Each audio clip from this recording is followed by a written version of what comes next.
Amid strong opposition against the government's PUV Modernization Program, there are actually those who now prefer the modern jeepneys.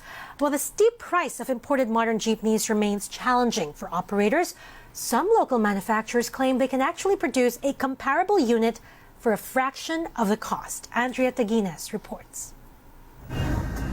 Avelino Mendez earns 700 pesos daily as a modern jeepney driver. If he reaches the 4,800 peso quota set by his cooperative, he takes home 300 pesos more. He admits he could earn more than that if he had stuck to driving a traditional jeepney.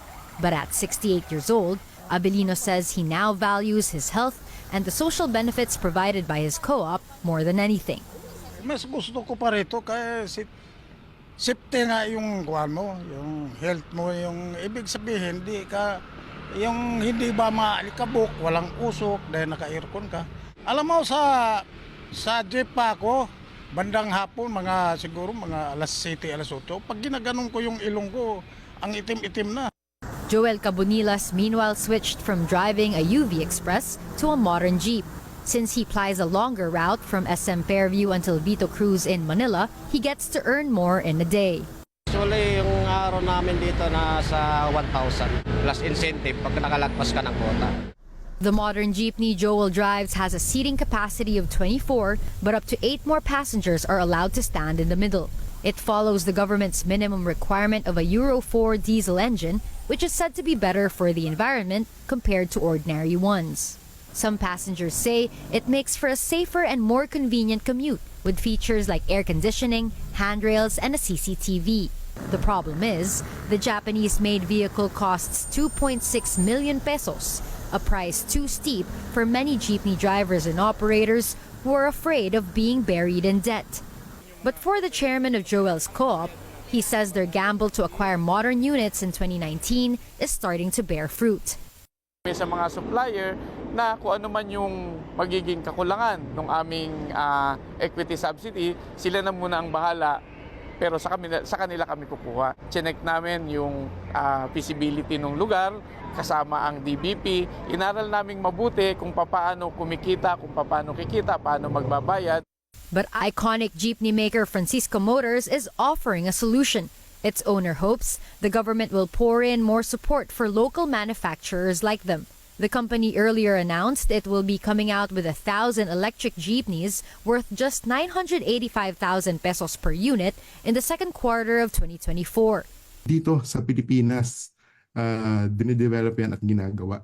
So locally manufactured, kaya rin malaking factor na nakakamura. Baka hindi na nila kailangan umutang sa bangko. Kaya nila yung bayaran from dun sa income ng operations nila. Francisco said he's also in talks with the president and CEO of the Maharlika Investment Corporation, Rafael Consing Jr., in the hopes that the MIC will invest in the PUV Modernization Program and help them make more affordable modern jeepneys. While there are success stories, there have also been reported cases of transport cooperatives going out of business. That's why Senator Coco Pimentel asserts the government's Public Utility Vehicle Modernization Program should be suspending further review. Something wrong with the plan. We should listen to these protesting groups.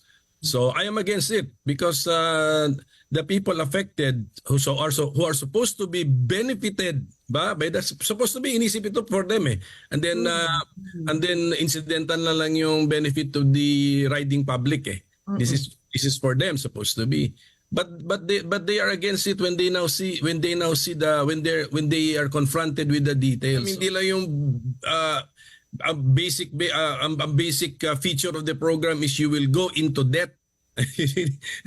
and then do not worry because you are not alone. That's the main message. Mali. So I think the DOTR still has a lot of explaining to do.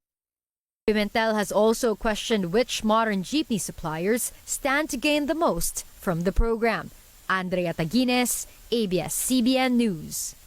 Meanwhile, the Department of Transportation dismissed concerns that the PUV Modernization Program will lead to a significant jump in jeepney fares, some even estimating fares will go up by as much as 40 to 50 pesos. But the DOTR maintains fare hike petitions are always subject to regulators' deliberation, which will balance the need of drivers against commuters when fuel prices spike. It adds the difference between the minimum fare for traditional jeepney and modern jeeps remains at 2 pesos, the same as in 2017 when the modernization program started.